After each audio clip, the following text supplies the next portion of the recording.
सभी भाई बहनों को राम राम।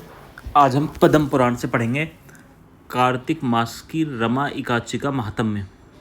युधिष्ठिर ने पूछा, जनार्दन, मुझ पर आपका स्नेह है, अतः कृपा करके बताइए, कार्तिक के कृष्ण पक्ष में कौन सी एकादशी होती है। भगवान श्री कृष्ण बोले, राजन, कार्तिक के कृष्ण पक्ष में जो परम कल्याणमयी एकादशी होती है वह रमा के नाम से विख्यात है।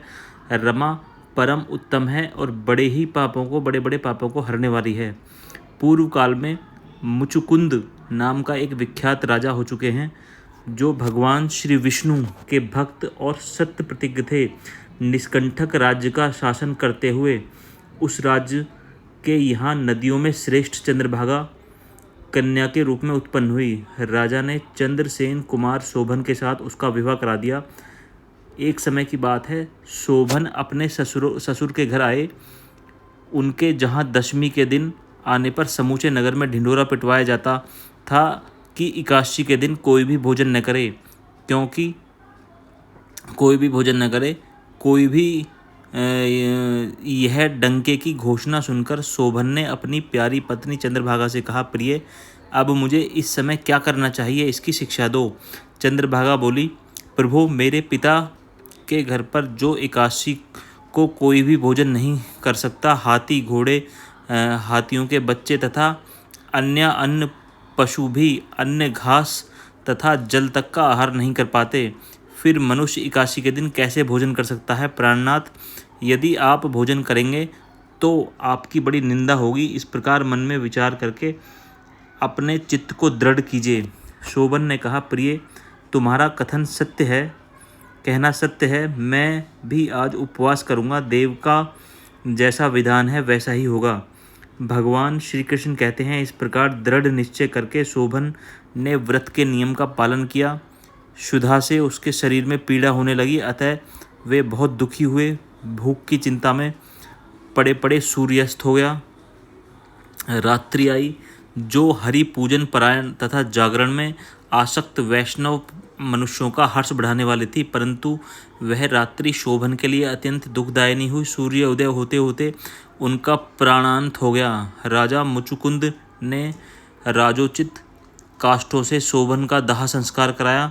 चंद्रभागा पति का पारलौकिक कर्म करके पिता के ही घर पर रहने लगी। नृपश्रेष्ठ, रमा नामक एकादशी के व्रत के प्रभाव से शोभन मंद्राचल के शिखर पर बसे हुए परम रमणीय देवपुर को प्राप्त हुए। वहाँ शोभन द्वितीय कुबेर की भांति शोभा पाने लगे। राजा मुचुकुंद के नगर में सोम शर्मा नाम से विख्यात एक ब्राह्मण रहते थे। वे तीर्थ यात्रा के प्रसंग से घूमते हुए कभी मंद्राचल पर्वत पर गए। वहाँ उन्होंने शोभन दिखाई दिए।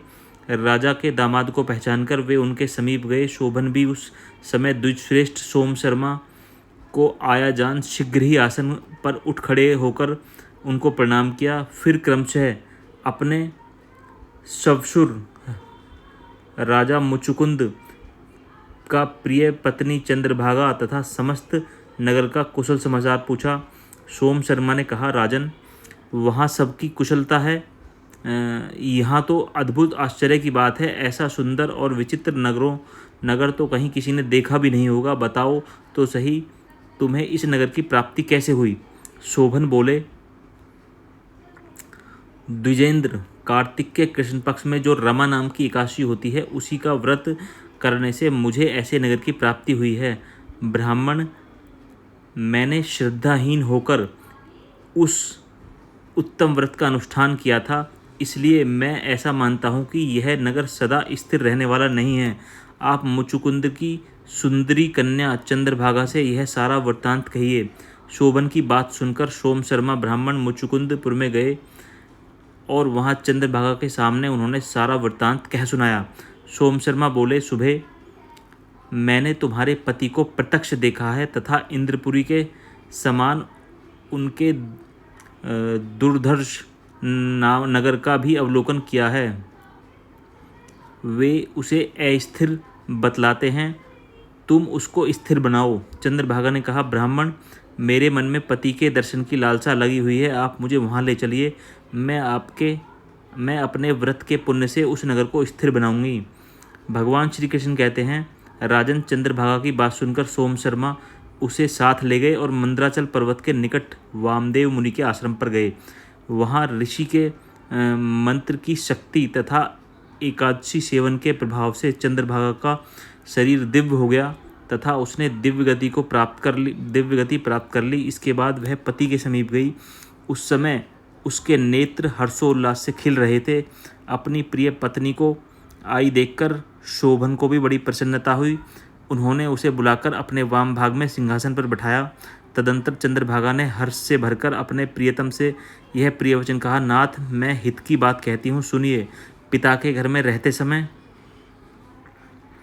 जब मेरी अवस्था 8 वर्ष की हो गई, तभी से लेकर आज तक मैंने एकादशी का व्रत किया है और उनसे मेरे भीतर जो पुण्य संचित हुए हैं उसके प्रभाव से यह नगर कल्प के अंत तक स्थिर रहेगा तथा सब प्रकार से मनोवांछित वैभव से समृद्धशाली होगा। नृपश्रेष्ठ, इस प्रकार रमा व्रत के प्रभाव से चंद्रभागा दिव्य भोग, दिव्य रूप और दिव्य आभरणों से विभूषित होकर अपने पति के साथ मंद्राचल के शिखर पर विहार करती है। राजन, मैंने तुम्हारे समक्ष रमा एकादशी का वर्णन किया है। यह चिंतामणि तथा कामधेनु के समान सब मनोरथ को पूर्ण करने वाली है। मैंने दोनों पक्षों के एकादशी व्रतों का पापनाशक महात्म्य बताया। जैसी कृष्ण पक्ष की एकादशी है वैसी ही शुक्ल पक्ष की भी है। उसमें भेद नहीं करना चाहिए। जैसे सफ़ेद रंग की गाय हो या काले रंग की गाय हो, दोनों का दूध एक सा ही होता है। इसी प्रकार दोनों पक्षों की एकादशियाँ समान फल देने वाली हैं। जो मनुष्य एकादशी व्रतों का महात्म्य सुनता है वह सब पापों से मुक्त हो श्री विष्णु को प्रतिष्ठित होता है। सभी बंधुओं को नारायण। राम राम राम।